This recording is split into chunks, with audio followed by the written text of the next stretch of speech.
Believe or not. In the bustling city of Andersonville, amongst skyscrapers and modern architecture, there was one peculiar establishment that stood out. A quaint shop, believe or not, was known for its bizarre collection of artifacts and curiosities. The curious case of this shop was not just its content but its owner, Mr. Griffith, a man of equal mystery. Mr. Griffith was not the typical shopkeeper one would expect in Andersonville. Instead of boasting the latest tech or fashion, his store was an ode to the unknown.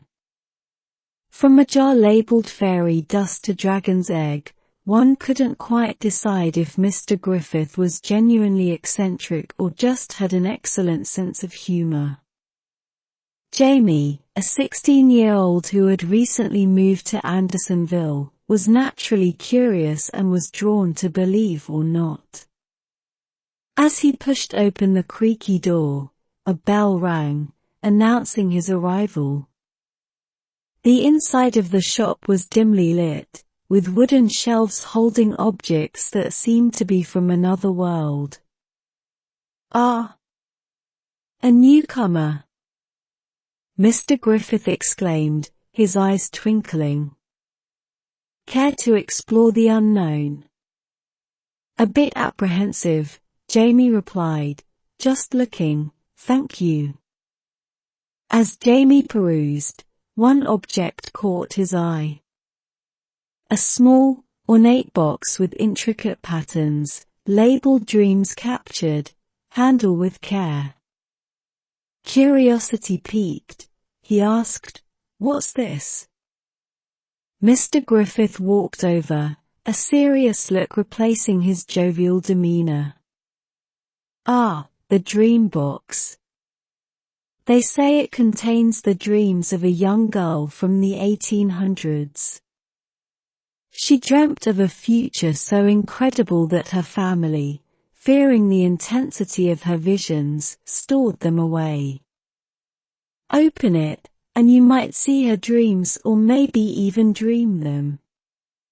Jamie, skeptical but intrigued, asked, "Is it for sale?" "No," Mr. Griffith replied, "some things are too precious to sell.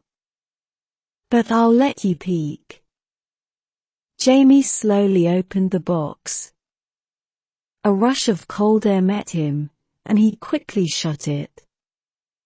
He didn't see any dreams, but the room felt different, more alive. "See anything?"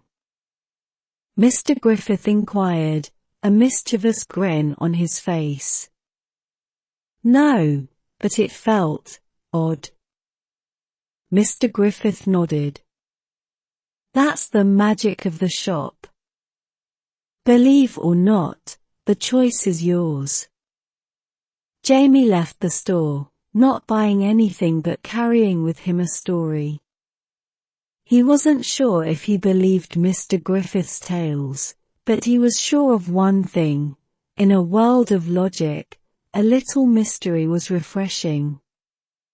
Over time, the tale of Jamie's visit to Believe or Not spread amongst his friends, making the shop an essential visit for every newcomer.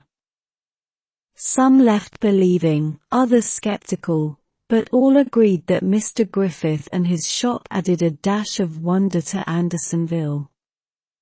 And so, in the heart of the modern city, a little corner dedicated to the unexplained and the mysterious thrived, reminding everyone that sometimes, it's okay not to have all the answers. Talking with Grandmother. On a bright Sunday afternoon, the aroma of freshly baked apple pie wafted through the house. Emily, an energetic teenager with dreams larger than the city skyscrapers, sat cross-legged on the living room floor, immersed in her latest video game. Every so often, she would glance up to watch her grandmother, Ada, delicately placing family photographs into an album. Grams, why do you still use these old albums? Emily asked without taking her eyes off her game. You know, you can save all your photos in the cloud now. Ada chuckled softly. Some things feel more real when you can touch them. These albums are not just photos, they are memories I can revisit anytime. Seeing her grandmother's nostalgic expression, Emily paused her game and crawled over to sit beside her. Ada gently turned the pages, each photograph holding a piece of history, a snippet of time forever captured.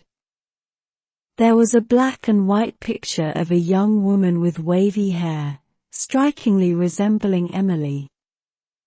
Is that you? Emily asked, eyes wide in surprise. Ada nodded, a playful smile on her lips. That was me, around your age. I was a bit of a rebel back in my day. Emily's eyes twinkled with mischief. Really? Grams, the rebel. Tell me more. Ada recounted tales of her youth, from sneaking out to watch late-night movies to participating in a local dance competition, much to her parents' disapproval. Each story was infused with the essence of a time gone by, painting vivid images of life in a different era. As the hours flew by, Emily realized she was seeing her grandmother in a new light. Not just as the caring elder who baked pies and knitted scarves, but as a young woman who had once been just like her, filled with dreams and aspirations, daring adventures, and youthful indiscretions. I never realized how cool you were, Grams, Emily admitted, hugging her grandmother. Ada hugged her back, chuckling, well, I still am. And remember, darling, every elderly person you meet has a treasure trove of stories from their youth. All you need to do is ask. That evening, as Emily lay in bed, she felt a deep connection with her past, a bridge built through stories and memories. She realized that in this digital age, where everything is available at the click of a button, some things, like cherished memories and heartfelt conversations, remain timeless.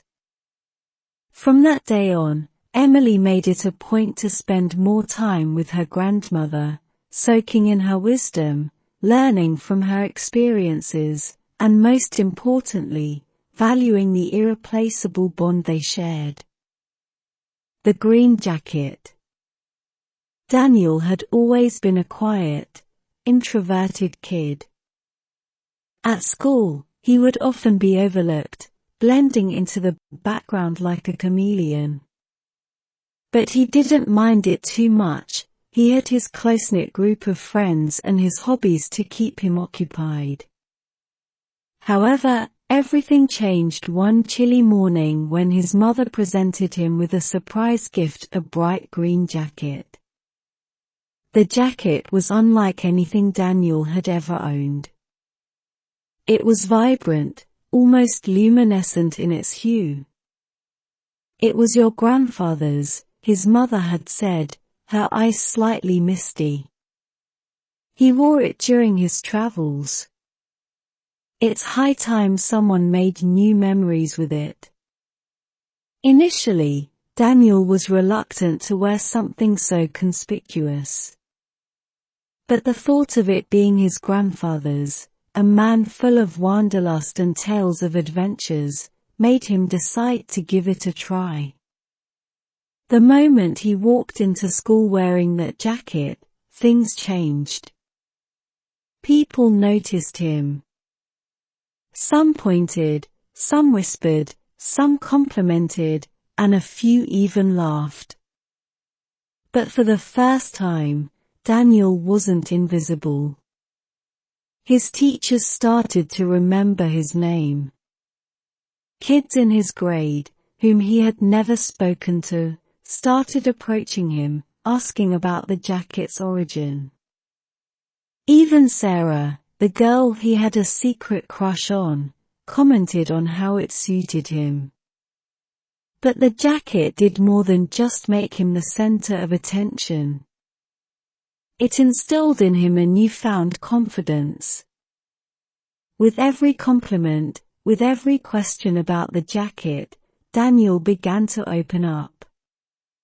He started participating more in class, voicing his opinions in group discussions, and even tried out for the school's drama club, something he'd never have dreamt of doing before.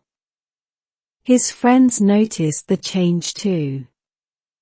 "You've become so outgoing, Danny," remarked Lily, one of his closest friends.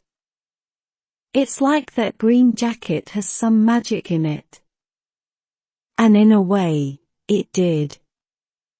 The jacket became a symbol of transformation for Daniel.